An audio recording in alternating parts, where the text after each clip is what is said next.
ఏంటి ఎండుమిరపకాయలను కడిగి పెడతావా? అసలు నీకు మతుందా లేదా? ఎవరు చెప్పారు నీకు ఇలా చేస్తే ఏమన్నా ఉంటుందో? కారం అస్సలు పనిచేయదు అని చెప్పారండి. హాయ్ అండి, అందరూ ఎలా ఉన్నారు? నేనైతే చాలా బాగున్నాను. ఇది ఏప్రిల్లో చేసిందండి. అంటే చాలామంది నన్ను ఇలా అన్నారనమాట. నేను కడిగి ఎండబెడతాను, నాకు ఒకరు చెప్పారండి అని అంటేను, ఏంటి మత్తుందా నీకు, అసలు కారం నిల్వ ఉంటుందా అని అన్నారండి. అందుకని నేను నిల్వ ఉంటుందా లేదో చూసి అప్పుడు మీకు చెప్తున్నాను అనమాట. ఏప్రిల్లో మంచి ఎండలు ఉంటాయి కదండి, అప్పుడు చేసిందనమాట.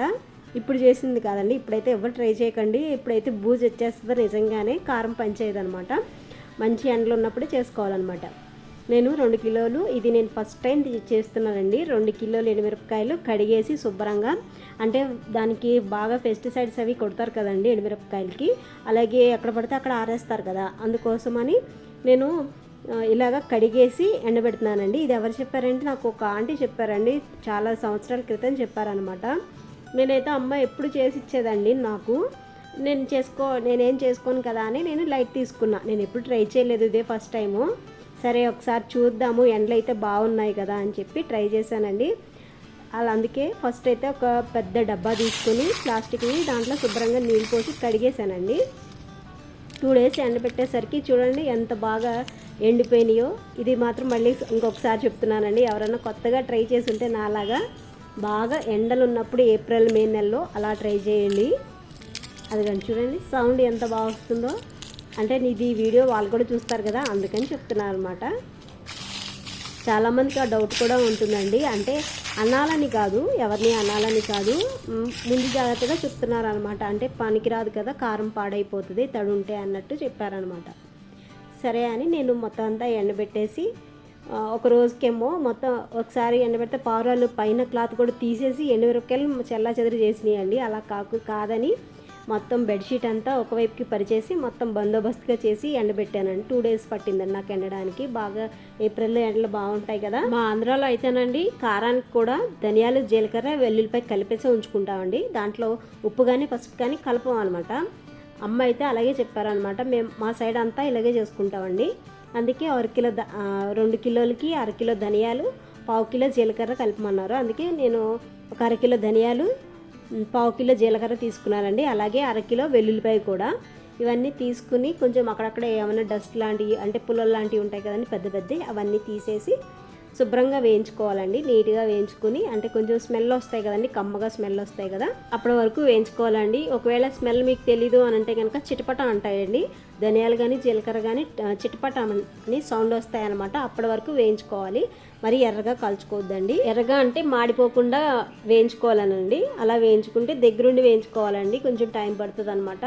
నెమ్మదిగా వేయించుకోవాలి సిమ్లో పెట్టి. మరి ఫుల్లో పెట్టేసి వేయించేస్తే లోపలంతా పచ్చిగా ఉండిపోద్ది, పైనంతా ఎర్రగా కాలిపోద్దండి. అందుకోసమని సిమ్లో పెట్టుకుని దోరగా వేయించుకోవాలన్నమాట. ఇదిగోండి నేను దగ్గరే ఉన్నా కానీ అక్కడక్కడ కొంచెం బ్లాక్గా వచ్చినాయి చూసారా, అలా అయిపోతుందనమాట.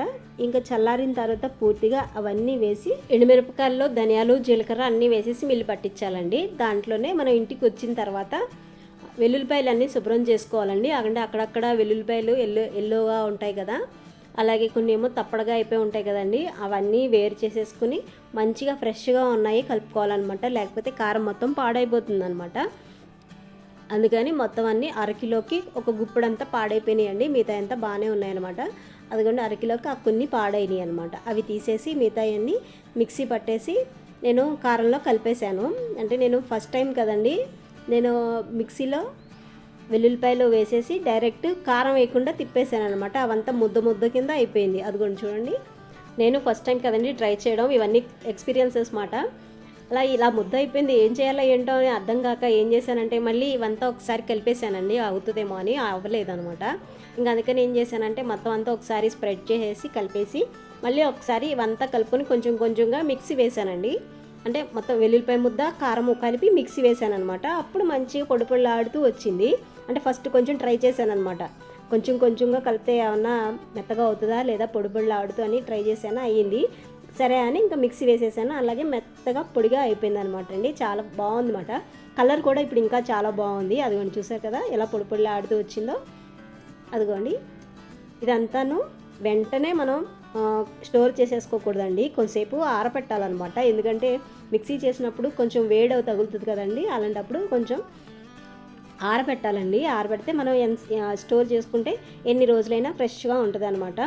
నేను అందుకే ఫస్ట్ మీకు చూపించానండి. అది మంచిగా ఇప్పుడు నేను ఏప్రిల్లో చేశానండి, ఇప్పుడు జూలై కదా, ఏప్రిల్ ఫస్ట్ వీక్లో చేశాను, ఇప్పుడు జూలై వచ్చింది, అయినా సరే ఫ్రెష్గా బాగుంది కదండి. ఇలా మనమే కారం తయారు చేసుకుంటేనండి, ఇంట్లోనే మనం చేసుకున్నాం అనుకోండి, మనకి మనీ సేవ్ అవుతుంది. అలాగే మన పెస్టిసైడ్స్ వరకు కొంచెం వరకు, అంటే మనం చాలా వరకు పెస్టిసైడ్స్ తింటానే ఉంటామండి కూరగాయల రూపంలో. అలా కాకుండా కొంచెం డైలీ యూజ్ చేసే కారంలో కూడా కొంచెం పెస్టిసైడ్స్ అవి ఎక్కువగా వేస్తారు కదా, అవన్నీ కొంచెం అవాయిడ్ చేయగలుగుతాం అనమాట. చూసారు కదండి, కడిగి ఎండబెట్టుకున్నా ఏం కాలేదనమాట, చాలా ఫ్రెష్గా బాగుంది. ఇదేనండి వాళ్ళకి వీడియో నచ్చితే ఒక చిన్న కామెంట్ చేసి లైక్ చేయండి. అంతవరకు take care and bye bye.